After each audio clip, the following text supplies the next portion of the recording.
Welcome. So this is 48T3 from summer 19, and we're going to do today is we're going to review how we did the test. So again, don't remember the actual problems. Try to remember the approach and see the logic behind it. So first thing always, we just look over the instructions.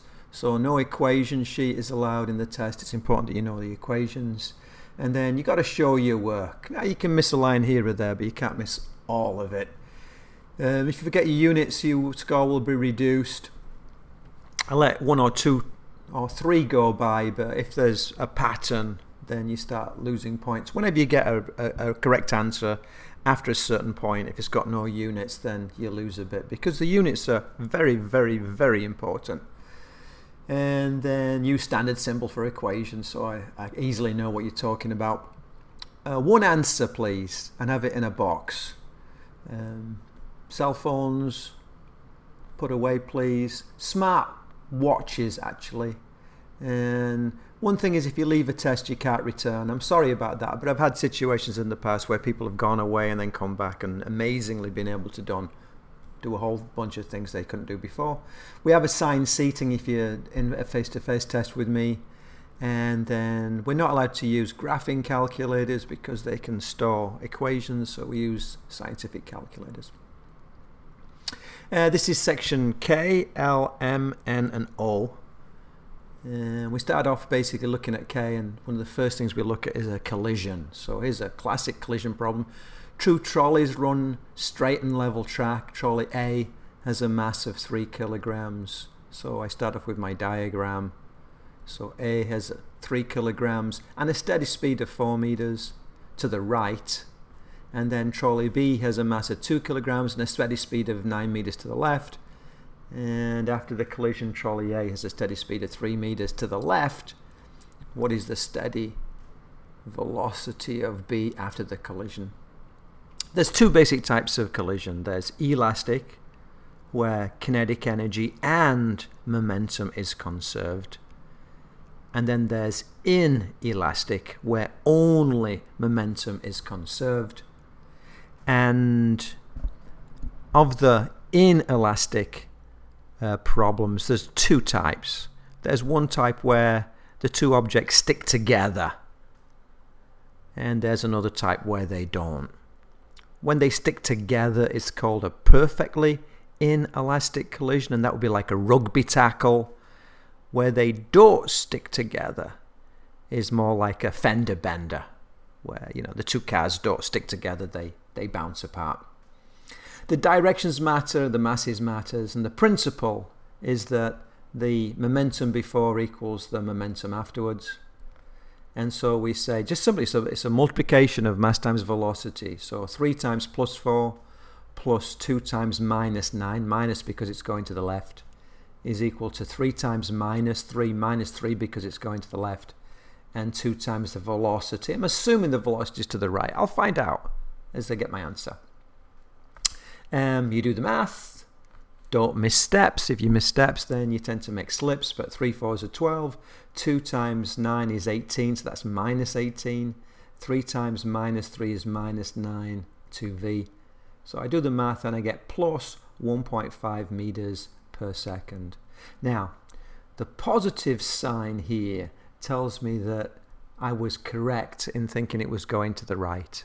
If it had actually gone to the left, which is possible given the numbers that I give you, if it had gone to the left, then I would have had a negative sign here. So the sign of the answer tells you the direction of the velocity, if you assume a positive v to begin with. Cool. So know the principle, work through it, don't skip steps. 80% of the class in this particular year got that one perfectly right. If you look at this next one, 6 kilogram trolley pushes to the right by a force that varies with time. The variation of force is shown in the graph. What is the impulse? There's the key thing, the impulse. An impulse equals the force times the time, the duration, and this is a graph of force, and it's by duration, by time. Newton seconds is impulse. And so, well, in this case then, the impulse is the area under this graph. It's this area. So we simply say, well, it's a triangle, so it's a half the base times the height.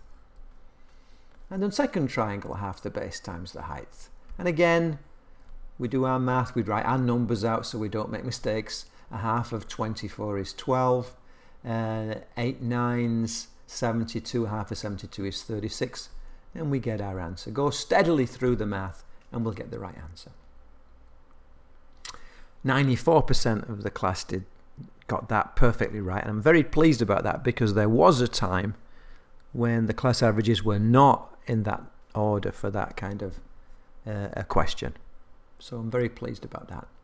K3, a 6 kilogram particle is moving at a steady speed of 8 meters per second to the right. A steady force of 4 newtons is pointing towards the left. So here's my 8 meters per second to the right, and here's my 4 newtons to the left. Pushes the particle for 5 seconds, and it's a 6 kilograms particle. Notice how I'm basically getting all my information in my diagram in a very approachable way. And it says, what is the particle's momentum after this impulse? And I'm kind of giving you a hint by saying after this impulse. I could have said interaction, could have said after this process, but I said impulse. And the thing about it is that impulse is equal to my change in momentum, and that equals the final momentum minus my initial momentum. I've been asked for the final momentum, so there's a good chance, oh yeah, I have a force and I have a duration, there's an impulse, and I have a mass and an initial velocity, there's my initial momentum, so this works out very well.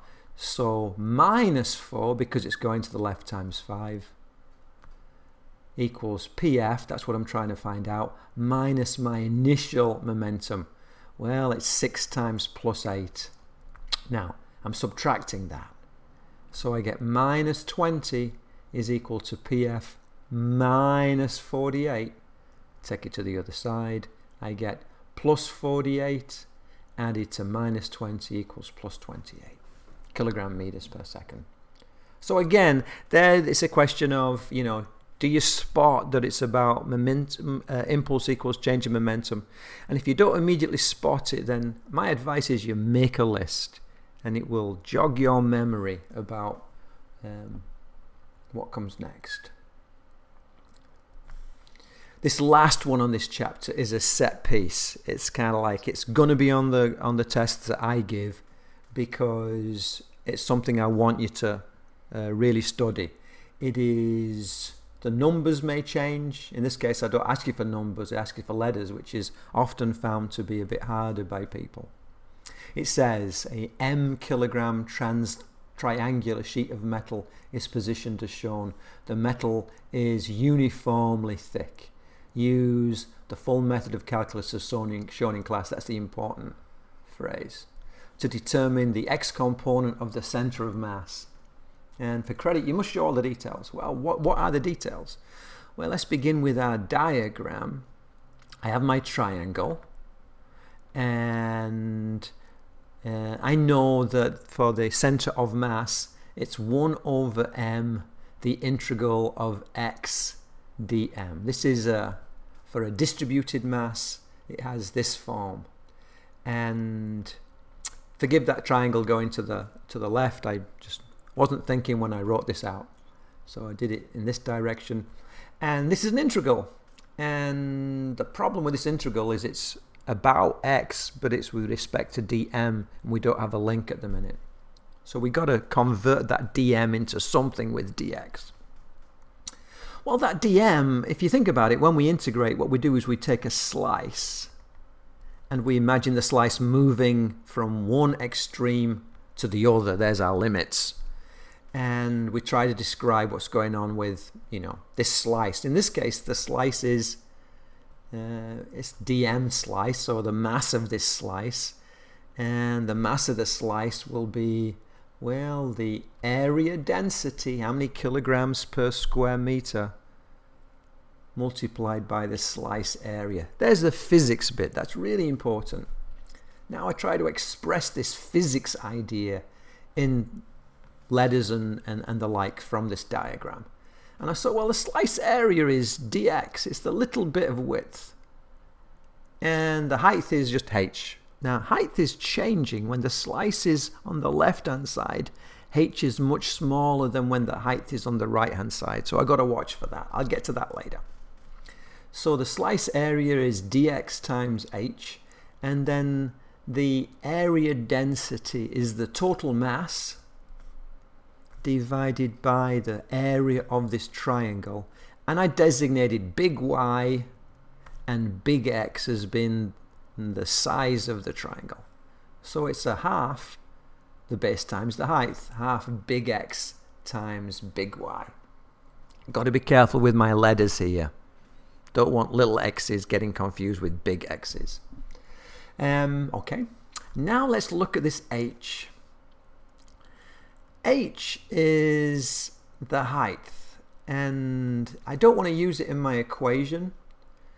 I want to express the height in terms of other parameters from this diagram, and I recognize, oh, this is a straight line, and h is like the answer, y, and y equals mx plus b.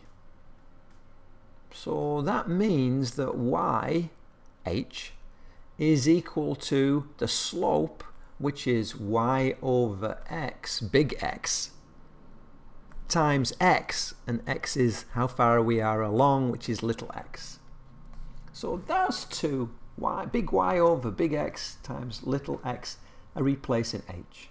Everything else is in acceptable letters, so let's simplify.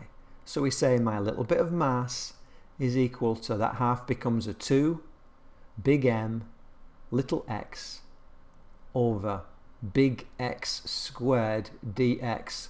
What happened to the y? It cancelled out. It went away. Okay. So now in my integral, I can replace dm with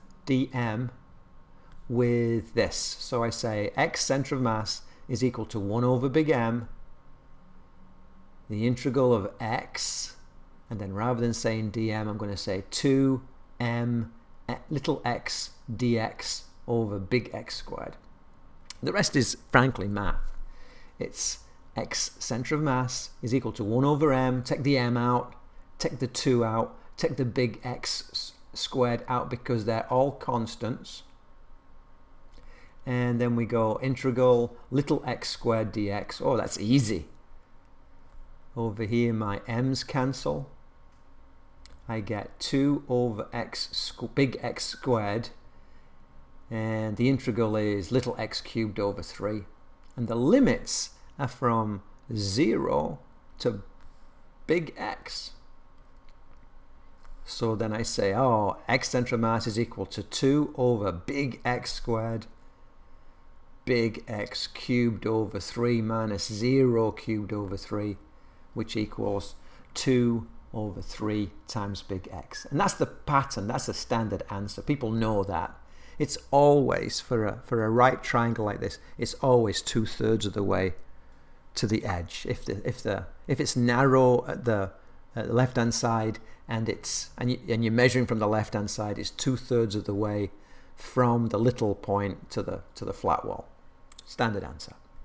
So nice. Standard thing. What do I check for? I check, did you know the equation? I check, did you explain and do the conversion from dm to dx? Explain and do, not just write down the answer, but explain what you were doing, the physics bit.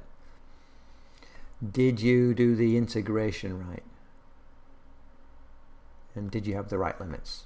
And if you've got those, chances are you got the right answer. So set piece, the idea is, if you always look at one of these and go, that's too, I'm not going to bother with that, it's too complicated, it's not worth the points, then you don't make progress. But if you know it's coming and you study it, then you will get better and better and better. You'll see the pattern, And so by the end of the course, you'll be comfortable with doing integrations like that in physics. I know you've done a calculus course, but calculus tends not to explain it in terms of physics. And what we're concerned about is explaining it in terms of physics. Let's have a look. 76% of the people got that right. This is another set piece, but it's more complicated. It's from the next chapter. And this one, we're trying to find the moment of inertia, the angular equivalent of mass, the moment of inertia of a solid cylinder about its circular center of symmetry, which is basically a line going through the middle of the circle all the way through. It's kind of like a line like that. Very specific. There's three typical shapes we deal with. We deal with solid cylinders, we deal with hollow hoops, and we deal with solid spheres. And this is the one where I'm prepared to ask you to use the method of calculus as shown in physics class. It's the most accessible of the three. And we get the answer, we get the equation or the answer by doing, again, another integration. We've got to know the equation. It's a different equation. We say the moment of inertia is equal to the integral of r squared dm. And let's have a look at our diagram. So here's our solid cylinder, and the radius is big R, not to be confused with the distance to, not the slice, but the sleeve that I am interested in, which is little r. And what I do is I say, well, okay, I can't integrate r squared with respect to dm. So I got to do a conversion for that dm. Oh, it's a mass. It's a little bit of mass. So I say, well, my little bit of mass is equal to the volume density, how many kilograms per cubic meter, divided by multiplied by the sleeve volume. So okay, the volume density is the mass divided by the total volume of this solid cylinder, which is the front area, which is pi times big R squared times the depth, which I call T. Is the depth. And then I got to multiply this by the sleeve volume. And I imagine taking this sleeve and cutting it, removing it from the cylinder and cutting it and laying it flat. And so we'd have a slab, and one dimension will be the circumference of the sleeve, and another dimension will be the width of the sleeve, the little dr, and the third dimension would be again the depth, which is T. I'm cheating a little bit, aren't I? But I'm taking a very thin dr, and so I can get away with it. And then I say, well, let's simplify this. So again, we have 2, and then we have big M on top, and then we have R, and then we have big R squared. This pi here cancels with that pi there, and that T there cancels with that T there. So I end up with this conversion factor. So if I go back to my integration, I can substitute in this conversion factor and then take out my constants. Well, 2 is a constant, the big M is a constant, and of course the radius of the actual total cylinder is a constant, so I take out 2m over big R squared, and that leaves behind R squared from the original equation and this little r from my conversion, which is R cubed, and dr.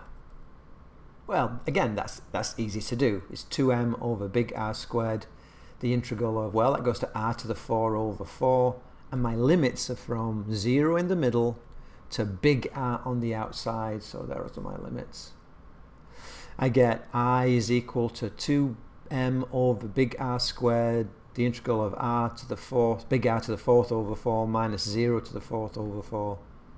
When you work that out, 2 and a 4 makes a half. M gets left behind. R 4th over R squared gives me R squared. I get the classic equation, which you should know. You should know this equation. But this is where it comes from. And then we say, well, okay, now we got numbers. So we know that the mass is 4, And we know that the big radius is 6, and we got to square it. We get 72. So, what do I look for grading? Did you know the equation? Did you do this justification to change the dm into the dr? Did you do the integration right? Did you know the limits? And again, if you know those, chances are you got the problem right. 58% of the class could do that. If you think about it, it's a very similar skill to the first one. In some ways, I think the first one is more complicated because we had to work out the h. But few people got this right. It comes in the next chapter. People are by now are a little bit feeling the pace of things. But in principle, it's the same skills. Continuing with this chapter, a solid wheel spins with an angular velocity, that's an omega, of 6 radians per second. What is the tangential velocity of a point that is 4 meters from the turning axis of the center of the wheel? So here we have our equation. We're linking, notice how I made my list here. We're linking the tangential velocity with the angular velocity and the radius. Notice there was no omega up here. You've got to know your letters. You've got to know what it stands for. If you write those 3 down, I believe that it will jog your memory, and you would say tangential velocity equals angular velocity times r. I always remember it is angular. There's an r on the end of the angular bit. And this goes for the basically the arc length conversion. It goes for the angular velocity, the tangential velocity conversion, and it goes for the tangential acceleration conversion. Angular. Put the r on the angular bit. And it's just, 6 4s are 24. The math is easy enough. So there we have it. 88% got that. A body has a mass of m kilograms. It also has a moment of inertia I kilogram meters squared about an axis through its center of mass. So round about here is the center of mass. Round about there, and round about there, center of mass, we have that value. What is the moment of inertia about a parallel axis that is located d meters away? Parallel axis is a very standard theorem.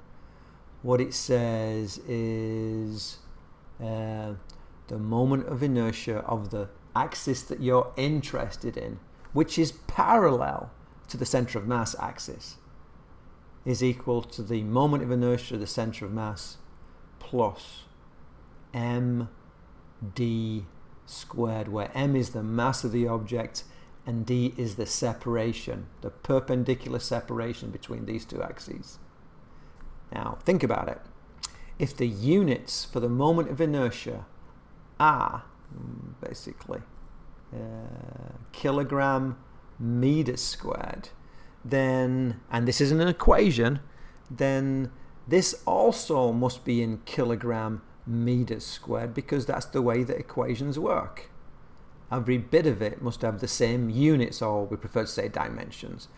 So if this is kilogram meters squared, this has to be kilogram meters squared, which means this has to be kilogram meters squared. So it's a fair first guess to take something with mass in it, kilograms, and multiply it by something with length in it squared, say meters squared. Does it have a coefficient in front of it? Maybe, maybe not. It doesn't in this case.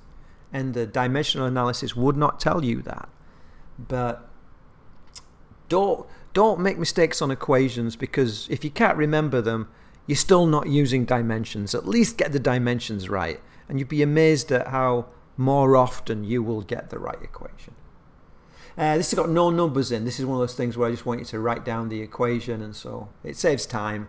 My belief is if you can write that equation down, you can do the math. It's not so hard. In this next example, so this is what happens when I'm doing a test. I'll sometimes write the test and then I'll change things as I'm writing the test, and then you get the answer. You get the version that's got these things done properly if I've corrected it. So here what I do is I say a solid sphere has a radius of 2 meters. So here's the sphere, and it's got a radius of 2 meters. It is held stationary at the top of the ramp. So when it's at the top, it's got no velocity. Means no kinetic energy, by the way. And it's got a height of 124 meters. Oh, that means it's got gravitational potential energy. And a horizontal width of 112. Oh, so that gives you the steepness of the ramp.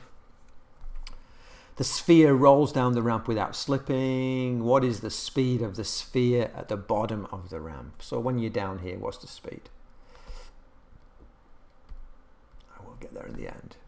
So the principle is the mechanical energy is conserved. There's no friction converting energy into heat. So the mechanical energy initial equals the mechanical energy final. And I look at the top and I say, well, there's no kinetic energy because it's not moving, and there's no springs anywhere, so it's only gravitational potential, so mgh. Now at the bottom, it is translating, so we have a 1/2 mv translation squared, but it's also rotating. It is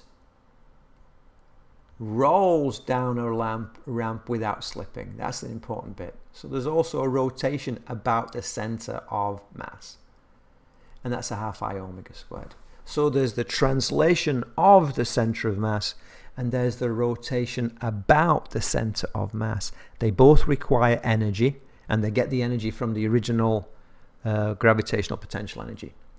So I say, well, mgh is equal to 1/2 mv squared. Now I need to do a conversion here, because I'm given masses and I'm given velocities, and I'm asking for velocities, but you know, I don't have omegas and the like. So it's a solid sphere, so the moment of inertia is 2/5 mr squared. Got to know that. And then to go from omega, the rotational velocity, to my tangential velocity, I remember that angular, and I get the tangential velocity squared over r squared. You know, it's omega squared, so I square the top and the bottom. These two r's are the same, so they're going to go away. Are these two velocities the same? This is a translational velocity, and this is a tangential velocity. They apply to the same object that's rolling, and it turns out they are the same. You might need to get some kitchen towel and prove that to yourself the same way that I had to prove that to myself. Unroll kitchen towel and look at it from the perspective of the kitchen towel moving, and you can unroll three sheets per second, and then do the same thing but look at it from the perspective of the rim of the kitchen towels, the tangential velocity bit, and you see, oh yeah, I unrolled 3 sheets per second. So they are the same. It's not obvious they're the same. They're not obvious to me anyway, but they are the same. So V becomes V. It's simple. I then do some, algebra basically. My masses will cancel. That cancels with that. Cancels with that. I'll do that again. So the m's go away, and I'm left with GH is equal to 7 over 10. This is 5 over 10 plus 2 over 10, 7 over 10 V squared. So V squared equals 10 over 7 GH. So that's 10 over 7 times 10 times 124. Works out. And we get 42.5. 42 meters per second. Please notice that because the m's cancel, I really don't need to give you the mass. And if you look, there's nowhere where I gave you the mass. And also, by the way, whoopsie daisy. I'll draw it eventually. Cancels. And so there's no need for me to give you the R. In this case, I did. I gave you the R. I can't tell you how many times a student will say to me, I can't do this question because you didn't give me the mass. Or if I don't give them the R, I can't do this question because I didn't give you the R. And I have to say, all the information you need is there. And they're scratching their head because they're saying, well, the first thing I've got to work out is the potential energy at the start, and it's mgh, and he didn't give me the mass. And that's that student trying to solve the problem, what we say, piecemeal, bit by bit. And we're trying to train you to solve the problem using equations. And so this is a really good problem to sort out those people who are thinking in terms of equations and those people who are still doing it piecemeal. So please use equations whenever possible. 50% of the people got that right. Next chapter. Does the cross product give a scalar answer or a vector answer? Oh man, it's like a beautiful... I had to think of a question. Sometimes when I ask what is more basic stuff, it catches people out. It's called a cross product, which is terminology because the symbol is a cross, but its real name is a vector product, and so it's got to give you a vector answer. And 84% of the people got that right. The vector from a wrench's turning axis to the point on the handle where the force is applied is given by that vector, an ijk vector. The force is given by a different vector. What vector torque acts on the turning axis? The key equation is that the torque is equal to R cross F. Got to get the order right. R comes first. I always think about the most significant parameter. I know they're both equally important, but this is about forces at a distance, not about distances of a force. It's really about forces. In magnetism, it'll be about magnetism, not about velocities. So the important bit tends to come second in the cross product. So make sure you get it the right way around. If you get it the wrong way around, you'll get the wrong answer. You'll point in completely the wrong direction. And then the way we do this is we do a little schema here. We have I column, J column, K column, and we got to write down our R first. It's really important we write down our R first. So it's 2, 4, minus 1. And then we do the F, which is 2, 3, 2. And then what we do is we cover over the I column and we cross multiply. We get 8 minus 3, which is 8 plus 3. We got to put this negative sign in there. People forget that negative sign all the time. It's an operator, but it's got to be there. We cover over the middle and we cross multiply the two edges. So it's 2 times 2 is 4 minus 2 times minus 1, which is minus 2. 4 minus 2 is 4 plus 2. That's my J. Then I cover over my K and I cross multiply. 6 minus 8. 6 minus 8. That's a positive.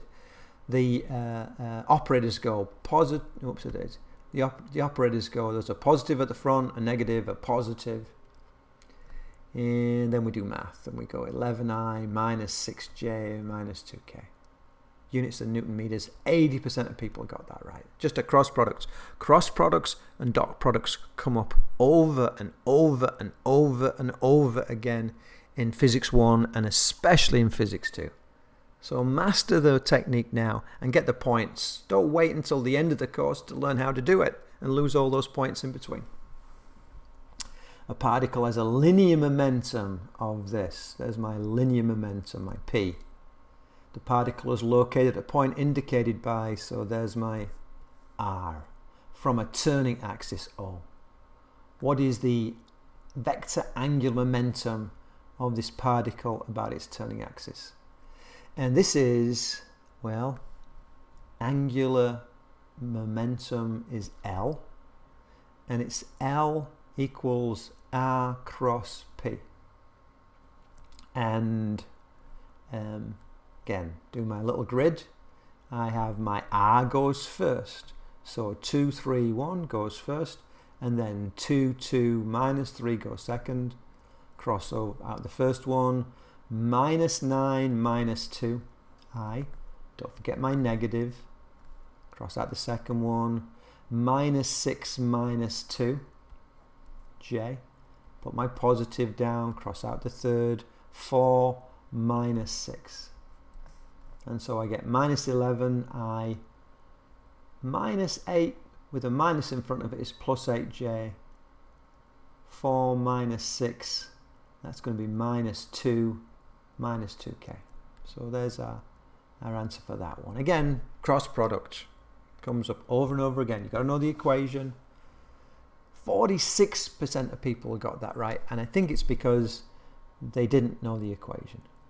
It's like it comes at the end of a section, and people are a bit kind of, again, it's the amount of material you've got to cover and the time available. A skater with a moment of inertia of 6 kilogram meters squared spins at a rate of 8 radians per second. She triples her moment of inertia by pushing her arms away from her body. Moment of inertia is the inertial effect of mass on the turning acceleration, if you like. And so if you move your arms further away, that mass is moved further away, and it doesn't go linearly with separation. It goes actually to the square of the separation, so it has a massive effect. So you can change your your angular momentum. You can change your moment of inertia by simply moving your arms away from your body. And you know this intuitively. If you're stumbling, your arms go up, not really to protect yourself, but to try and stabilize yourself.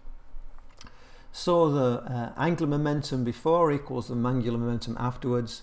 And the angular momentum is equal to our moment of inertia times our angular velocity before, and our moment of inertia times our angular velocity afterwards.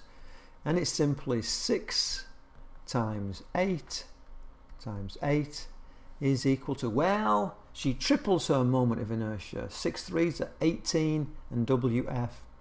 So that's going to be 48 over 18, 2.7 radians per second. 75% of people got that. Perfect, no slips.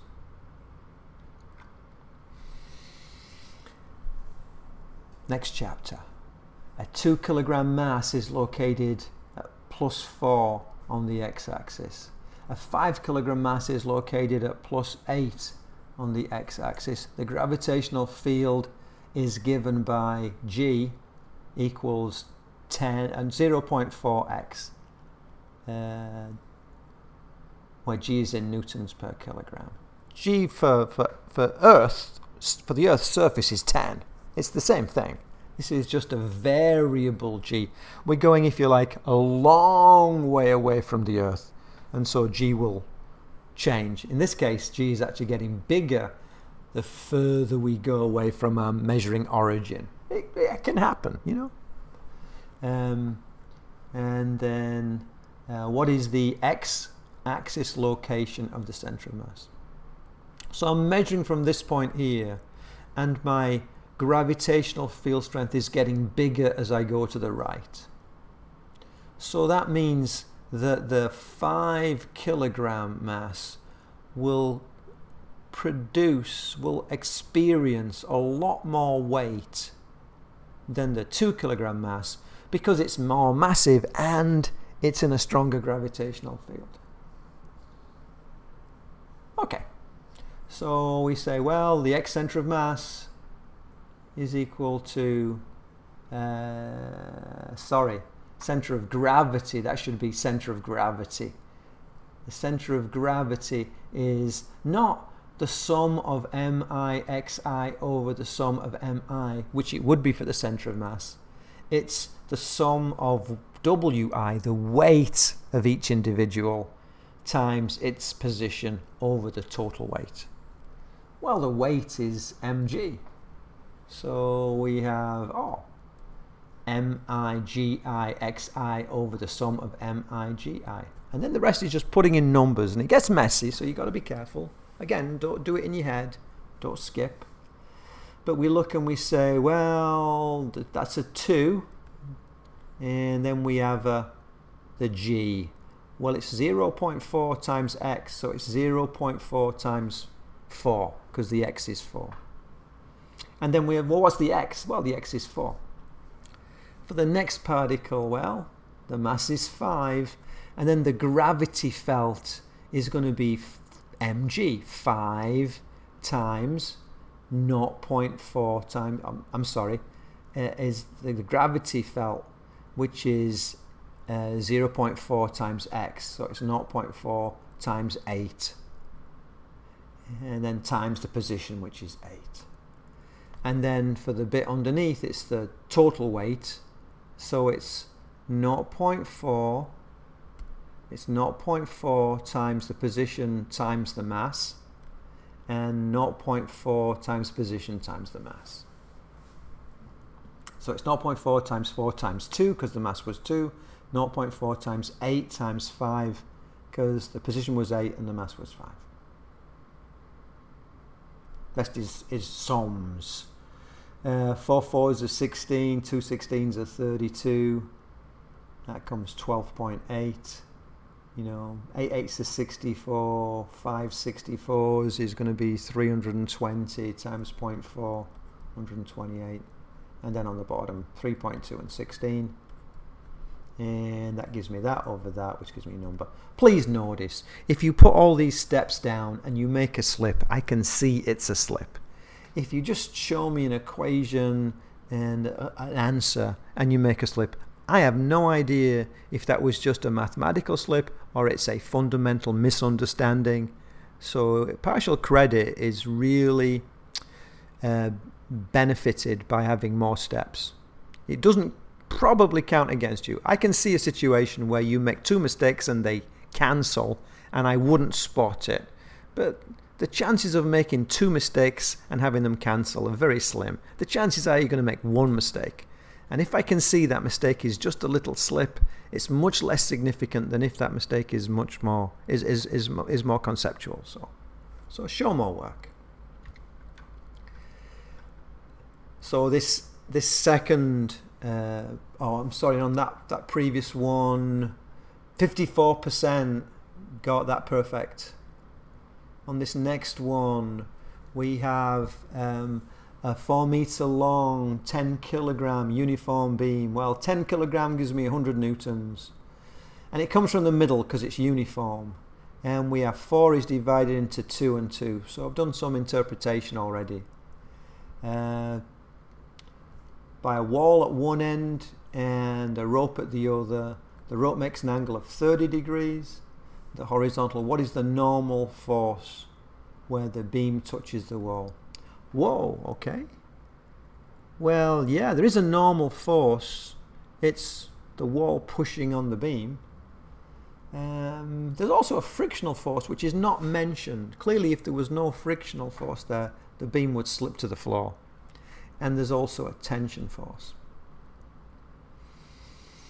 3 unknowns. And so from a mathematical point of view, you've got to be able to get 3 equations, or you've got to be able to get rid of 2 unknowns.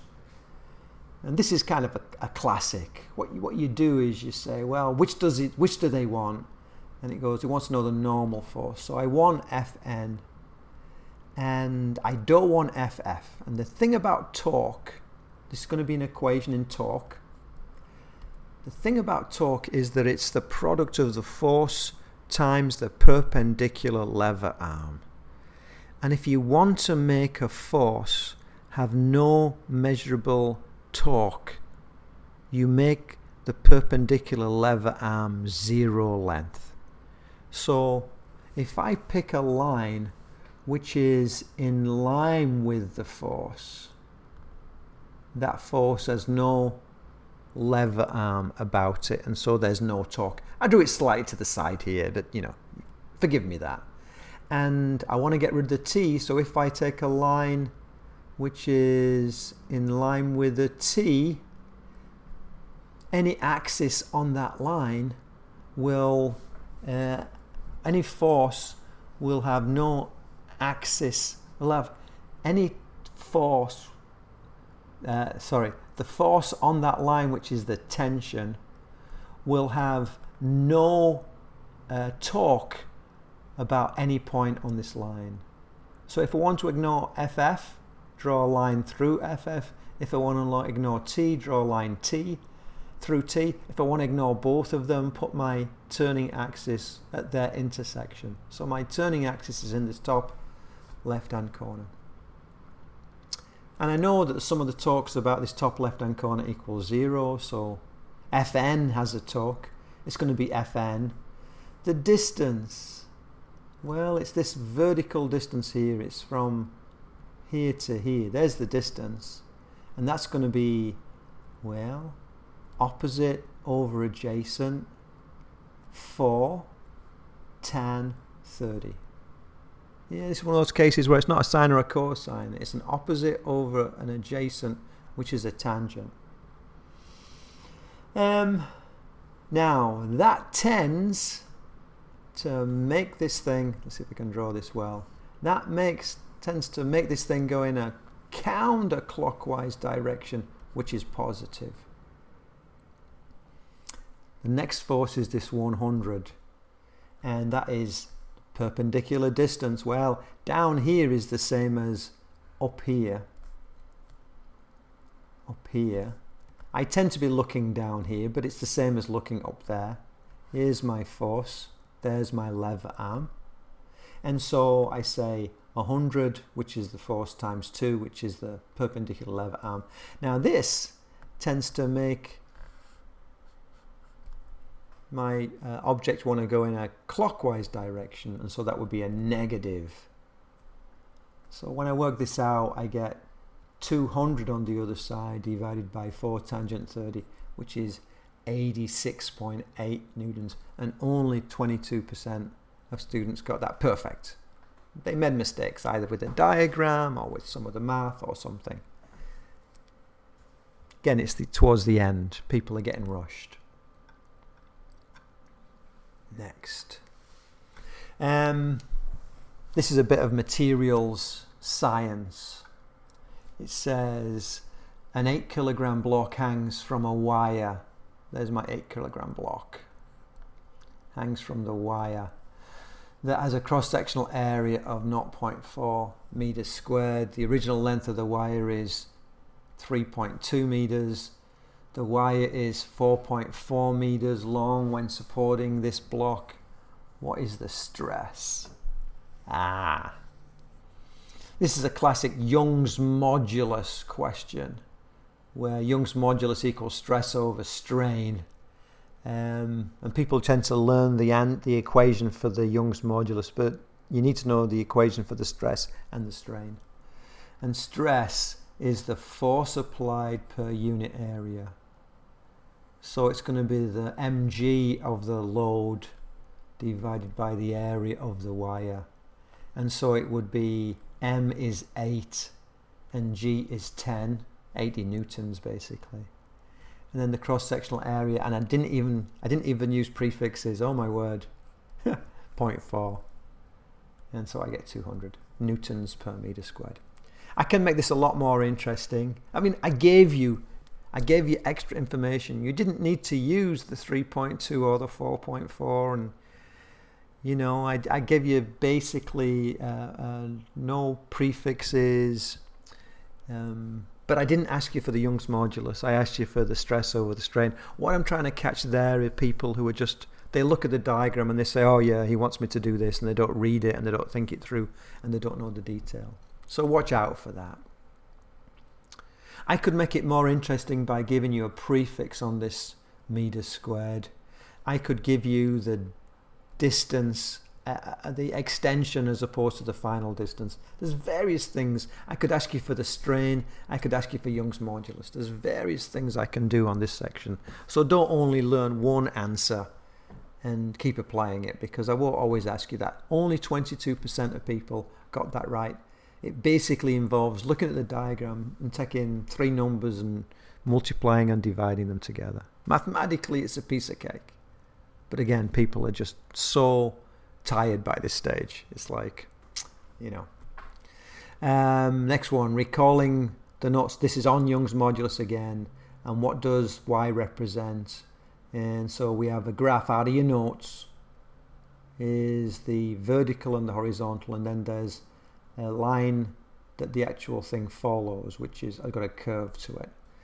And basically this is a very recognizable characteristic, and we know that the y is the proportionality limit and z is the elastic limit, and so watch out for that. Just, it's recall.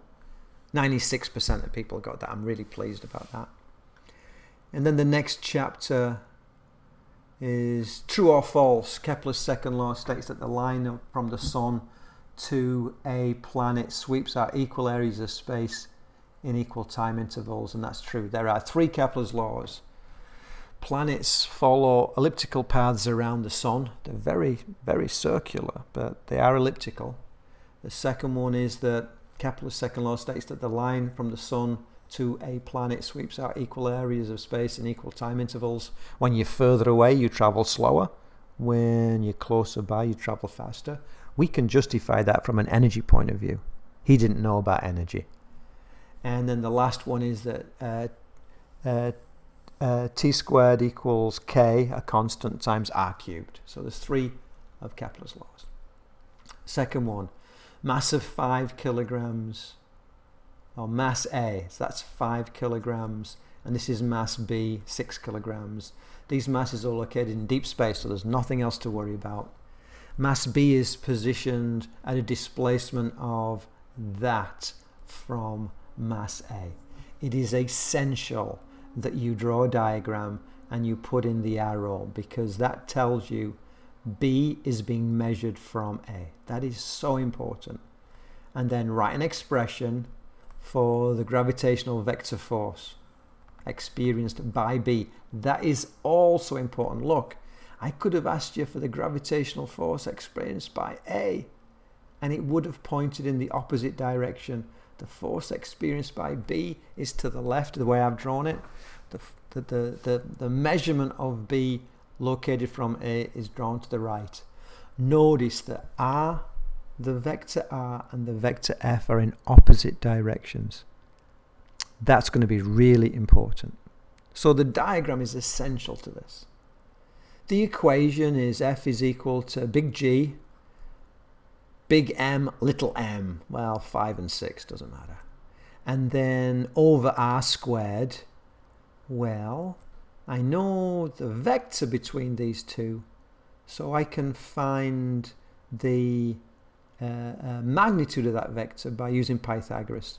So it would be 4 squared plus 3 squared plus 1 squared. I'm using Pythagoras, so it's the square root of that. So there's my magnitude of R. But according to the equation, big G, big M, little m over R squared, I've got to square it.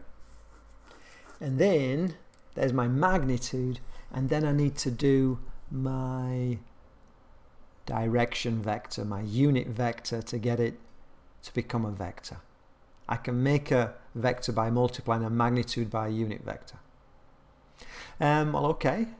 I want a unit vector which points in the same direction as my force, and my force is going in the opposite direction to R. So let's take R and put a negative sign in front of it. That's not going to the right, now it's going to the left. But that's not a unit vector. It's the right direction, but it's not a unit vector. We divide it by its own magnitude. So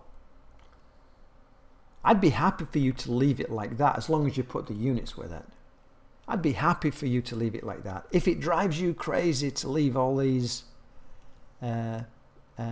this workout, then by all means go minus 30 big G over 26. Remember, 4 4s are 16, 3 3s are 9, 1 1 is 1, that's 26, times 4I minus 3j plus 3j minus plus 1k over the square root of 26 newtons. Either one of those is writing an expression, and I can look at that and I can see from the skeleton if you know what you're doing. I don't believe you can do this without a diagram. I got to be honest. I take points off if it's the wrong direction If it's incorrect in the direction, I take points off because it's important. Another mistake I see is if I had a negative in here, let's say it was minus 3j, then some people would put down minus 3 squared here rather than plus minus 3 squared. Can you see the difference? So they get an incorrect answer. That's a very, very, very, very, very important question because Physics 2 is full of this. 60% of people could do that. Mass m kilograms is located in deep space. What is the equation? Gives the gravitational field at a point r meters away from it. Gravitational field, well, the equation is gravitational field, little g, literally, if we did this for the surface of the Earth, it would be 10 newtons per kilogram. This is in space, so little g is a different value. Little g is equal to big G, the total mass, over r squared. It's just, you learn the equation. There's the equation for the force. There's the equation for the gravitational field. There'll be the equation for the gravitational potential energy, or the change in the gravitational potential energy, and there'll be an equation for the gravitational potential, or the change in the gravitational potential. The gravitational potential comes up next. A 6 kilogram mass is located at point X near a planet. Here's my planet, here's my point X, and we're putting a 6 kilogram mass near there.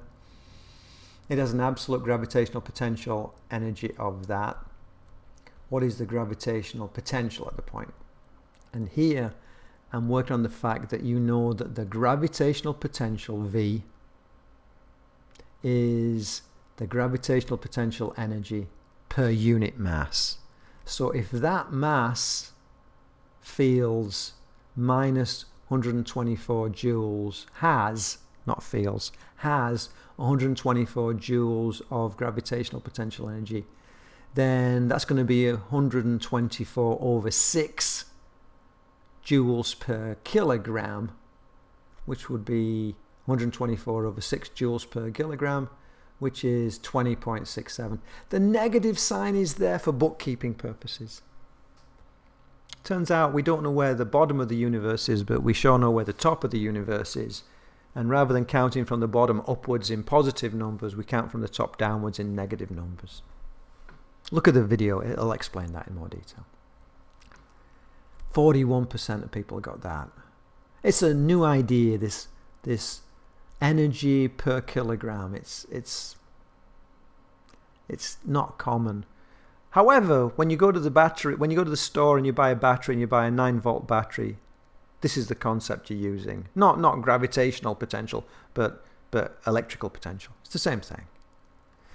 Then a couple of extra credit ones. So the first extra credit one, basically, it's about a spring, and it's a half kx squared. So it's recall on that, and then the next one is recall, and then the next one is on these things. Do not give points away for these prefixes. Most people here are doing fine. Do not give points away. I'm running out of time, so there we have it.